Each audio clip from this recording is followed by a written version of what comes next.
bertempat tinggal di Indonesia. Bukankah itu teman-teman semua kan? Ya kan? Termasuk teman-teman mahasiswa. Itu nomor satu, tidak bertempat tinggal di Indonesia. Kalaupun masih ragu, apakah saya di Hong Kong ini tempat majikan saya, tempat atau kantor saya, atau tempat saya sewa rumah itu dianggap tempat tinggal? Nanti lihat yang bawah. Karena ini kayak sekuensial ya, urutan. Kalau yang atas nggak terpenuhi, lihat yang kedua. WNA pasti bukan kita. Ini kan WNI semua ya. Namanya tadi nama-nama unik yang disebutkan Pak Sekolah. Nah, yang nomor 3 berarti teman-teman itu kan WNI berada di luar Indonesia lebih dari ini berapa bulan ini? Bagi 36 bulan lebih kan? Wah, ini sudah berapa lama di sini kan? Sudah ada yang sekian tahun lamanya ya kan, ada tadi 7 tahun ya? Nah, ya, mereka sudah lebih dari 183 hari. Berarti sebenarnya ya bisa dipastikan kita semua ini apa? Teman-teman semua dalam hal ini apa? Subjek pajak orang pribadi luar negeri. Atau kalau mau disingkat subjek pajak luar negeri. Karena yang nomor 3 bisa aja nomor 1 kalau memang sudah punya tempat tinggal. Ya. Nah, saya ganti kata-kata luar negerinya dengan kata-kata Hong Kong untuk memastikan sekali lagi, benar nggak sih yang nomor 3? Ya. Urutan lagi, apakah punya tempat tinggal permanen? Masih ragu Pak. Tempat tinggal saya ini permanen atau enggak? Oke, lihat yang nomor 2. B. Ada kegiatan utama. Ya. Kalau masih ragu juga, apa itu kegiatan utama? Sehari-hari berkegiatan di mana sih? Kan di Hong Kong. Berarti lihat nomor C itu sudah no debat lah istilahnya ya. Sudah pasti subjek pajak orang pribadi luar negeri. Seandainya pun ABC juga masih ragu-ragu, apakah sudah jadi subjek pajak Hong Kong? Katanya tadi nggak bayar pajak ya. Kalau teman-teman dari domestic helper, betul gitu ya? Nah, itu berarti mungkin nggak yang ini. Nah, ada yang namanya E. A sampai D atau A sampai C lah, itu lihat kenyataan. Kayak tadi ya, berada di luar Indonesia lebih dari 183 hari, itu nggak perlu dibuktikan dengan surat menyurat dan semacamnya, tapi lihat kenyataan betul, lebih dari 6 bulan. Tapi khusus untuk yang D, ya lihat status. Benar nggak sama Hong Kong sudah dikasih status subjek pajak?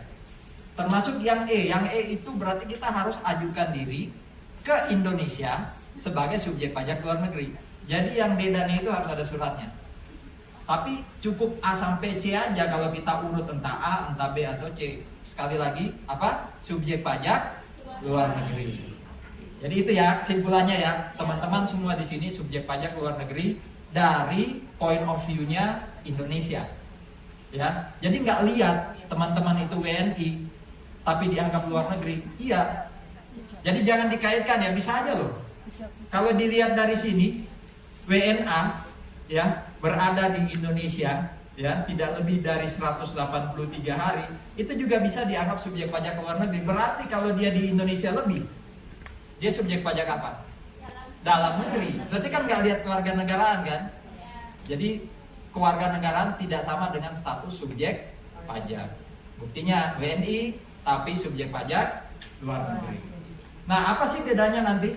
Kenapa harus pusing saya ini dalam negeri atau luar negeri? Itu nanti ada sekitar 4 hal yang bisa membedakan. Pertama, kalau subjek pajak dalam negeri itu wajib NPWP.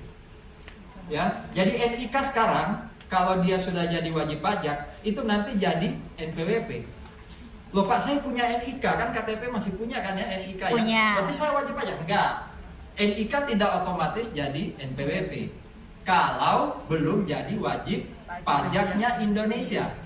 Jadi wajib pajak Indonesia itu kalau subjek pajak dalam negeri dan dapat uang atau penghasilan dari Indonesia. Sekarang kan enggak ya? Apa tadi subjek pajak luar negeri? Berarti NIK-nya ini belum NIK NPWP. Ya, belum dipadankan istilahnya. Karena kita masih atau teman-teman masih subjek pajak luar, berarti apa? Tidak perlu NPWP. Bukan tidak wajib, tapi tidak perlu. Ngapain? Ya, ngapain dengan kondisi subjek pajak luar negeri punya NPWP? Bisa jadi nanti lebih repot. Tapi nanti kan sambil kita diskusi kita lihat ya, kayaknya saya butuh Pak, atau ya memang nggak perlu. Apalagi yang perlu dilihat, waktu dapat penghasilan yang pokok pajak siapa? Indonesia kah atau Hong Kong? Tergantung luar negeri atau dalam negeri. Kalau subjek pajak dalam negeri itu dipotong sama Indonesia. Jadi bisa saja ya, bisa saja ada teman-teman di sini yang kebetulan subjek pajak dalam negeri. Di Hong Kong, kerja di Hong Kong, tapi subjek pajak dalam negeri. Terus dapat penghasilan dari Indonesia, kan bisa aja ya, jualan di Indonesia.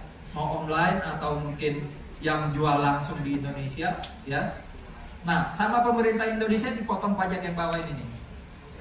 Nomor-nomornya nggak usah pusing, biasanya 21 itu kalau kasih jasa. Bisa aja ya.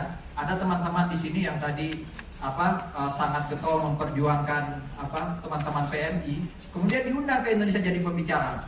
Itu kan memberikan jasa pengetahuan ya, dibayar sama pemerintah Indonesia atau orang Indonesia. Nah, itu nanti dipotong PPh 21 kalau dianggap subjek pajak dalam negeri. Ya. Ada lagi PPh 22 dan 23, ini pokoknya pajak yang nanti akan dipotong oleh pemerintah Indonesia kalau dalam negeri. Tapi kalau tadi teman-teman itu subjek pajak luar negeri dan semuanya tadi ya bisa dibilang semuanya subjek pajak luar negeri, lalu dapat penghasilan dari Indonesia, tetap dipotong sama Indonesia, tapi nama pajaknya 26 PPh-nya. Jadi 26 ini pasal sebenarnya. Jadi ada undang-undang pajak, ada banyak pasal. Nah, kalau subjek pajak luar negeri dapat penghasilan dari Indonesia, sama pemerintah Indonesia dipotong PPh 26. Nah, saya rasa itu yang paling relate karena kan status kita yang bawah kan. Nah, PPh 26 itu tarifnya tunggal 20%. Kalau PPh 21, 22, 23 masih di bawah 20%. Bervariasi, ada yang tetap di atas tapi rata-rata di bawah. Artinya apa? Sebenarnya dari undang-undang Indonesia lebih menguntungkan jadi subjek pajak dalam negeri. Karena ini kenanya 20. Kecuali ada perjanjian antara Indonesia dan Hong Kong. Ya. Dan itu harus dibaca satu-satu perjanjiannya. Dan tergantung penghasilannya apa. Kalau jualan barang mungkin sekian persen. Kalau ngasih jasa mungkin sekian persen. Tapi kalau tidak ada perjanjian khusus Indonesia dan Hong Kong, kenanya 20%. Itu kalau teman-teman subjek pajak luar negeri tapi dapat penghasilan dari Indonesia. Gimana kalau saya dapatnya dari Hong Kong? Seandainya teman-teman itu subjek pajak dalam negeri, lalu dapat dari Hong Kong, ingat loh, ada di sini, tapi subjek pajak dalam negeri kan bisa aja memilih jadi dalam negeri. Oh ya, dipotong sama Indonesia. Namanya PPh 24. Loh Pak, dari Hong Kong, ya teman-teman masih subjek pajak dalam negeri loh. Dalam negeri ini maksudnya Indonesia loh. Ya, itu artinya teman-teman punya NPWP. NPWP-nya masih aktif, kan berarti dari Indonesia masih lihatnya dianggap subjek pajak dalam negeri. Ya, itu berarti nanti dipotong PPh 24. PPh 24 itu berapa sih? Tergantung yang dipotong sama Hong Kong. Jadi kalau Hong Kong motong anggap aja 1 juta ya itu PPh 24. Kalau Hong Kong potong 2 juta ya itu PPh 24. Gampangannya seperti itu ya. Jadi status subjek pajak membedakan pajaknya kena apa, dari Indonesia kayak apa, dari Hong Kong kayak apa. Gimana kalau yang kayak sekarang semuanya subjek pajak luar negeri dapat penghasilan dari Hong Kong, ya Indonesia nggak ikut campur dong. Yang potong kan pasti Hong Kong, tergantung ya. Kalau penghasilan utama teman-teman katanya kan tadi tidak kena pajak, betul ya? Tapi mungkin ada penghasilan di luar penghasilan utama yang bisa jadi kena pajak. Investasi di Hong Kong mungkin saja kena pajak. Tapi Indonesia tidak ikut campur. Jadi gambarnya mungkin kayak gini.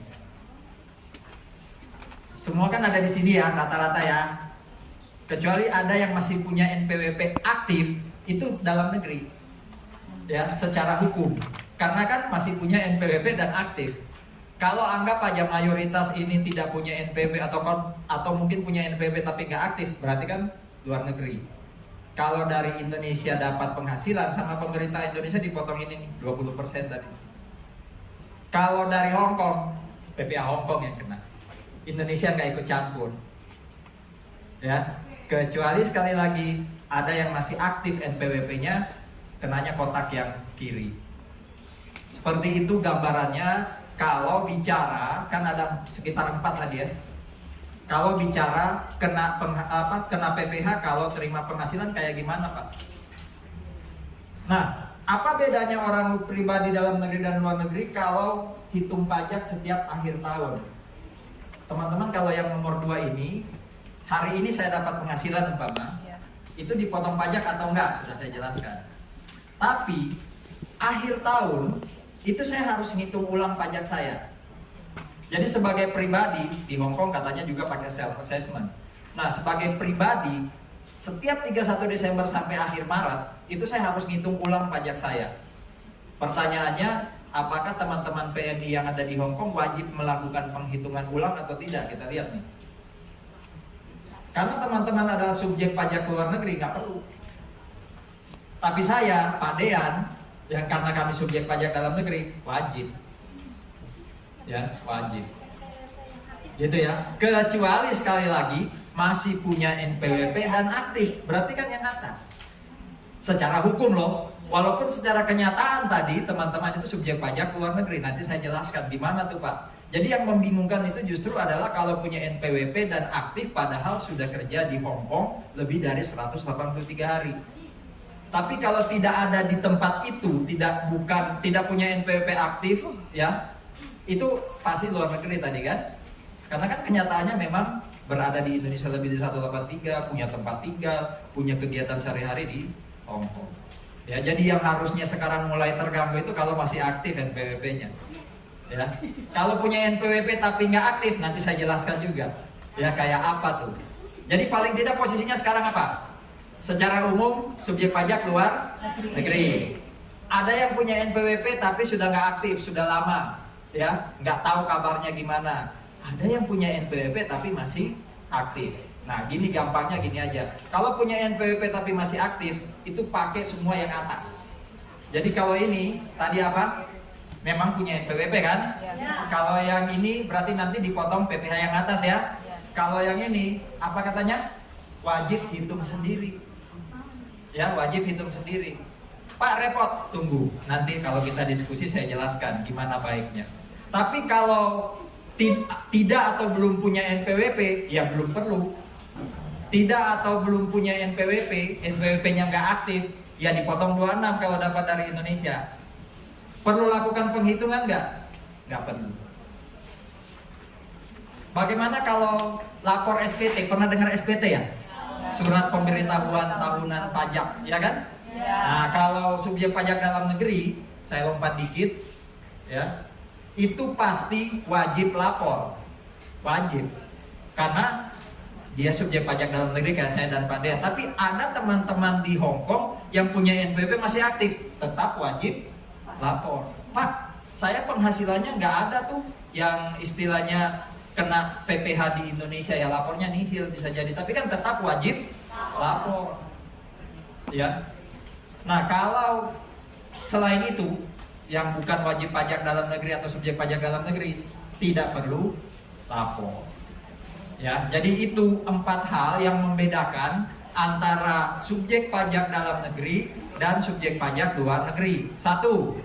Dalam negeri NPWP, luar negeri tidak perlu NPWP atau belum perlu NPWP. 2. Kalau terima penghasilan dari Indonesia dipotong PPh berapa tadi? 21, 22, 23. Kalau itu subjek pajak luar negeri 26 ya. Nah, sorry, 26 karena luar negeri. Kalau itu dari Hong Kong, subjek pajak dalam negeri berarti 20. Nah, 24. Kalau dari Hong Kong tapi subjek pajak luar negeri nggak kena PPh di Indonesia. Kalau yang ini hanya subjek pajak dalam negeri yang harus ngitung. Kalau luar negeri nggak perlu ngitung. Ini hanya subjek pajak dalam negeri yang bukan yang nomor 4 apa? Lapor. Jadi luar negeri secara administrasi lebih ringan karena nggak perlu hitung lagi, nggak perlu lapor lagi, ya kan? Tapi kalau dari sisi kena pajak lebih ringan dalam negeri karena tarifnya lebih rendah dari 20%. Oke, gini aja gampangnya sekali lagi. Kalau belum punya NPWP, biarkan saja, berarti statusnya subjek pajak luar negeri. Tapi siap-siap, kalau terima penghasilan dari Indonesia tadi kena berapa?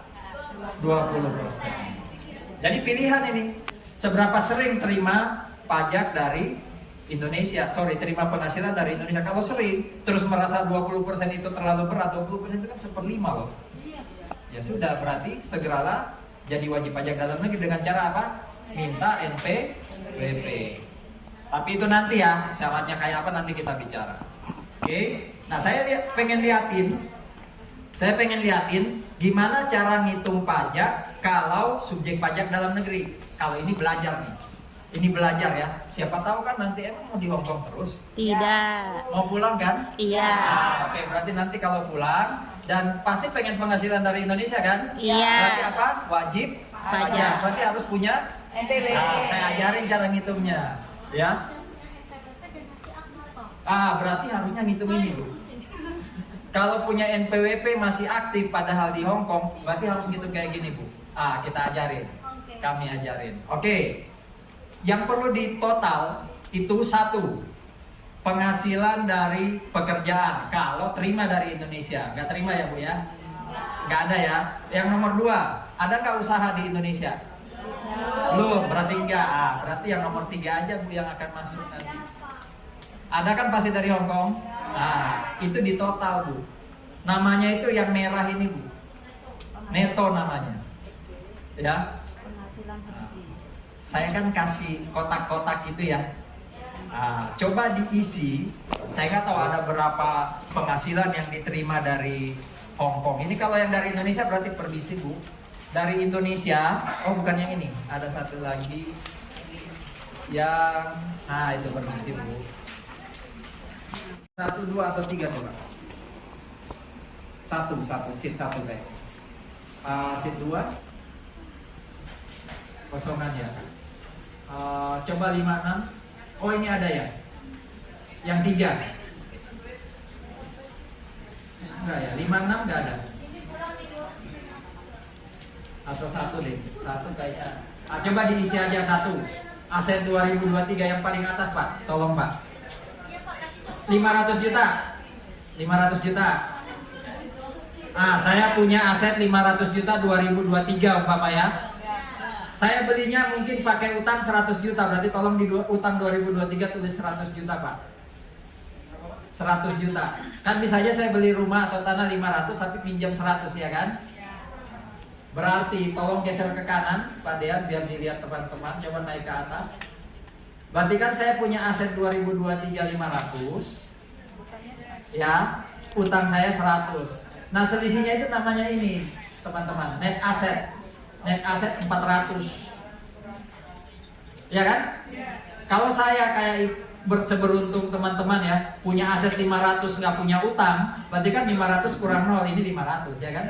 Saya kasih contoh aja, saya punya aset 500, belinya 100, berarti kan ada selisih 400 ya. Namanya net asset. Oke, Pak Dian tolong di 2024 pindahin aset 500 dan 100-nya itu ke bawah.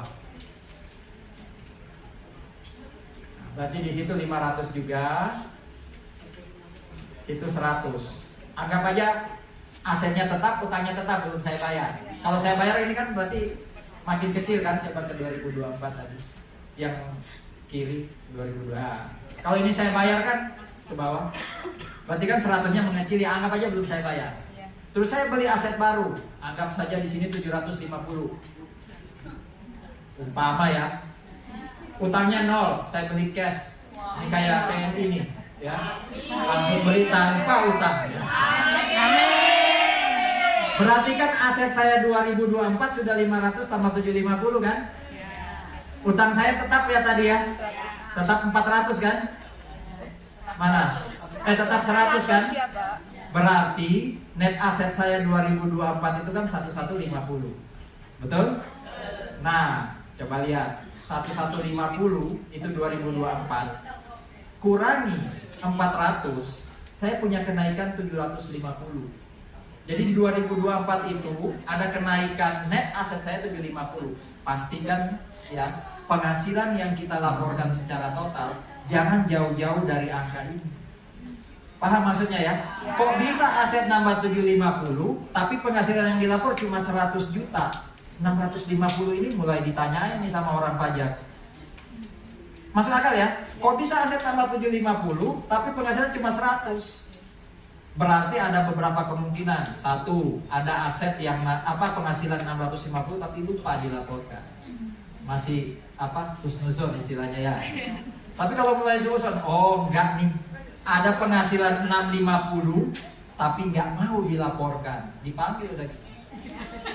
Entah itu husnuzon atau suuzon, kita dipanggil karena ditanyain kan, kok bisa asetmu naik 750, penghasilanmu cuma 100, emang 650 dapat dari mana? Nah, bisa jadi Pak, saya dapat dari warisan, tapi kok nggak ditulis di daftar penghasilan sebagai warisan. Jadi saya pesan, walaupun dapat warisan nggak kena pajak, waktu ngisi penghasilan tulis dapat warisan 650, tapi warisan itu tidak kena pajak. Karena maaf Pak, memotong. Kalau warisan itu sudah dibalik nama atas nama kita secara legalistik, berarti kan sudah pasti jadi milik ibu kan. Berarti di aset ibu daftar, di penghasilan juga ibu tulis. Tapi jangan takut, warisan itu tidak kena pajak. Tapi tetap ditulis, kenapa? Anggap aja tadi naiknya 750 itu karena ada warisan 650. 650 kan saya tulis di penghasilan. Tapi kan orang pajak berpikir, sugusur dia kan, kok bisa beli aset 750 tapi penghasilannya cuma 100, ya kan? Padahal kenyataannya dapat warisan 650, nggak kita tulis. Berarti tertiblah bikin administrasi.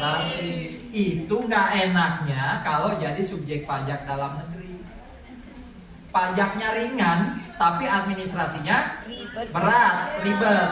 Kalau luar negeri, pajaknya berat, tapi adminnya ringan, nggak perlu NPWP, nggak perlu pusing ngelapor. itu dia Bapak, saya tuh. Nah, sekarang mau pilih yang mana? Oke, balik ke slide. Pilihnya nggak ribet tapi ringan. Oke, itu manusiawi Bu.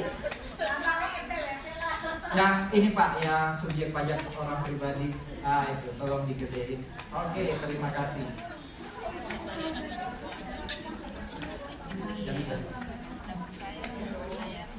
Next lagi. Next terus. Nah, ini hampir selesai. Hampir selesai ya.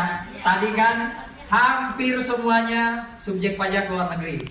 Ada satu yang mengaku, bukan mengaku, maksudnya ngasih pelajaran buat kita bahwa punya NPWP. Berarti kan subjek pajak dalam negeri ya Bu ya. Tapi masih aktif. Nah, saya lihatin kondisinya kayak gini. Saya bisa simpulkan teman kita Mbak siapa? Mbak Nani ini yang A. Kenapa? Karena punya NPWP dan efektif atau aktif. Itu yang A. Sementara teman-teman yang lain itu adalah B. Subjek pajak luar negeri. Kalau subjek pajak luar negeri, selama tidak punya penghasilan dari Indonesia, selama nggak akan beli aset, selama tidak ada kaitan penghasilannya sama sekali dengan Indonesia, saya rekomen tetaplah B. Tapi kan yang tahu bakal ada penghasilan dari Indonesia, mau beli aset kali kan teman-teman sendiri ya. Kalau teman-teman sendiri kemudian sadar, dalam setahun 2 tahun akan dapat warisan, dalam setahun 2 tahun akan usaha di Indonesia, saya sarankan B ke A. Tapi yang tahu teman-teman sendiri. Kalau tidak ada kemungkinan terkait dengan Indonesia, biarkan B aja terus. Ini kan masih A ya. Oke, bentar, masih A, punya NPWP dan aktif. Nah, sekarang saya tanya lagi, apakah Mbak Nani akan ada, tapi tadi katanya dapat dari sewa. Kalau selama dari sewa ya mending A ya. Lo nggak bisa B karena sudah punya NPWP. Bisa nggak Pak menghapus NPWP dan dianggap luar negeri? Ribet urusannya. Bisa, tapi ribet. Soalnya saya dapat informasi kalau suami punya NPWP, kita juga punya NPWP. Saya jawab terakhir itu nanti. Oke. Tunggu. Yang pasti sekarang masih punya NPWP kan? Masih. Oke. Berarti Mbak Nani ini saya arahkan. Yang lain B tetap B ya. Kecuali besok mau balik Indonesia, mau dapat warisan, mau beli tanah di Indonesia, B ke A. Kalau enggak, B aja terus. Oke. Untuk Mbak Nani, kalau Mbak Nani tidak lagi punya penghasilan dari Indonesia, tidak mau beli aset, tidak akan dapat, warisan dalam waktu dekat, mending ke C, Mbak. C itu namanya punya NPWP tapi tidak efektif. Nggak mau, saya masih mending saya dapat. Balik masih mau yang A. Oh ya sudah, itu pilihan. Tapi kalau ada di sini yang masih punya NPWP tapi nggak aktif, berarti nggak punya penghasilan dari Indonesia, saya sarankan A ke C. Bisa nggak Pak? A ke B, bisa cuma ngurus. Berarti NPWP-nya harus dihapus dulu. NPWP kalau dihapus itu kan, coba jadi orang pajak deh, berpikir jadi orang pajak. Ada orang nih wajib pajak, pengen menarik diri jadi non wajib pajak, berarti kan harus ditanya-tanya dulu kan? Iya. Apa ditanyain? Kan susah kan? Nah berarti A mending ke C saja. Jangan A ke B, karena A ke B bisa cuma ribet. Ya, kalau A ke C itu kan persyaratannya kalau kita berencana tidak mempunyai Penghasilan dari Indonesia. Ya, Mas. Kalau masih berarti apa? Ya nggak ada pilihan lain. Jadi dia harus tetap A. Berarti Saran saya tetap A dalam kasus ibu, dalam kasus Mbak. Siapa tadi Nani ya? Oke, nah sekarang gini, di luar kasus Mbak Nani, ini juga pengetahuan umum buat kita, ya utamanya ibu-ibu. Kalau sudah menikah, punya NPWP, suami pasti punya NPWP ya. Mending NPWP-nya dihapus, gabung dengan suami. Karena hitungan pajaknya saya nggak perlu lihatin karena terlalu ribet ya. Itu lebih mudah, lebih ringan, bahkan lebih kecil pajaknya kalau NPWP-nya digabung dengan suami. Udah itu saran saya. Ya, jadi satu rumah tangga satu NPWP. Kan sudah satu rumah tangga kecuali punya rencana lain gitu. Waduh. Bercanda. masa kalau nggak dibayar bisa Oke. Pasti ada sanksi pajak itu. Kalau kita lambat bayar itu namanya bunga. Bunga itu bentuknya persentase. Dan dia lihat jatuh tempo pembayaran. Kalau sudah telat berarti lihat bulan. Kalau telatnya 2 bulan ya dikali 2 bulan, kali persentase, kali yang telat. Ya. Nah, bunganya berapa? Sekarang sistem pajak Indonesia sudah ikut bunga efektif. Ini loh, maksudnya gini. Kalau bunga nasional itu bunga pinjaman anggap aja ya sekitar 0,5-1% per bulan ya, kenanya bunganya sekitar segitu. Jadi sangat tergantung dengan kondisi ekonomi. Makin bagus kondisi ekonomi, tingkat suku bunga makin kecil, berarti bunga pajak makin kecil. Jadi berdoalah terus supaya kondisi ekonomi Indonesia makin bagus, supaya kalau punya sanksi pajak bayarnya kecil. Tapi kan nggak juga pengen punya sanksi ya. Berarti bayarlah pajak tepat waktu. Saya ini orang pajak atau dosen gitu ya. Itu ya. Jadi sanksi pertama namanya bunga, bentuknya persentase. Biasanya kena kalau telat apa? Nah, yang kedua namanya denda. Denda itu bukan persentase tapi sudah nominal rupiah. Biasanya yang kedua ini kena, tadi kayaknya ada yang sempat nanya, kalau lambat lapor. Jadi Mbak kalau punya NPWP harus lapor. Lapor itu paling lambat bulan Maret setiap tahun. Tadi saya ngomong 3 bulan ya. Jadi kalau lewat Maret itu kena denda. Tapi dendanya juga ringan. Wah kecil nih buat teman-teman PMI. Hanya 100.000. Kecil kan? Kecil. Saya bisa nanggung sekian PMI kan? Wih. Kali berapa ya? 100.000 itu tidak hitung bulan, hitung SPT yang telat. Jadi umpama telatnya itu dari SPT tahun 2022, berarti 22, 23, 24 umpama ya, berarti bayarnya 300.000 doang. Karena kalian bulan 300 juga duit itu 300.000. ya duit Oh duit ya. Saya pikir itu receh buat PMI ya. Itu ya bedain ya. Jadi sanksi telat bayar itu bunga, sanksi telat bayar lapor itu denda. Kalau nggak pengen kena sanksi ya tepat waktu. Bapak maaf itu tadi Pak Agung yang efektifkan NPWP itu gimana regulasinya? Ada. Jadi kalau tidak terbiasa dengan sistem online, itu nanti bisa minta tolong keluarga di KPP mana, kantor pajak mana terdaftar. Daerah. Iya, apa? Indramayu. Berarti nanti ke Indramayu, ya ke keluarga di sana, kasih surat keterangan atau kuasa untuk dia ngurus jadi wajib pajak non efektif. Bisa sih lewat online ya, Bisa ya? tapi punya namanya FIN nggak? FIN, identifik apa gitu. Pokoknya nomor selain NPWP belum punya kan? Berarti mau nggak mau harus surat. Surat itu berarti bersurat ke orang Indramayu untuk tolong diurus nih. Surat kuasa. NPWP suami bisa Jangan dulu urus itu karena ribet. Karena mau gabung ke suami berarti harus hapus yang lama. Tadi apa? Harus siap-siap diperiksa. Saran saya makanya apa tadi? C itu apa? Non efektif. Itu kayak tidur NPWP-nya. Jadi tidak perlu lapor SPT kalau non efektif. Lebih enak toh? Jadi kita gantung memang punya NPWP tapi tidak perlu lapor. Tapi kalau kita punya cara mau diakses lagi, Aktifkan lagi. Aktifkan. Jadi sekarang di nonaktifkan karena ibu harus lapor. Lapor itu kan katanya nggak mau ribet kan? Nah udah di nonefektifkan. Gitu ya. Oke. Nah sebenarnya secara materi yang terakhir itu sudah berakhir ya. Tapi silakan kalau ada pertanyaan kita, saya boleh minta waktu nggak Bu Nat? Sekitar 10 menit maksimal ya. Kita selesai harusnya jam 5. Berarti sebenarnya nggak telat ini. Cuma kan belum sempat banyak yang nanya sampai jam 5 lewat 10 deh. Bahkan sebenarnya kami siap sampai besok. Waduh. Oh iya sih. Waduh. Oh terima kasih loh ya libur-libur harusnya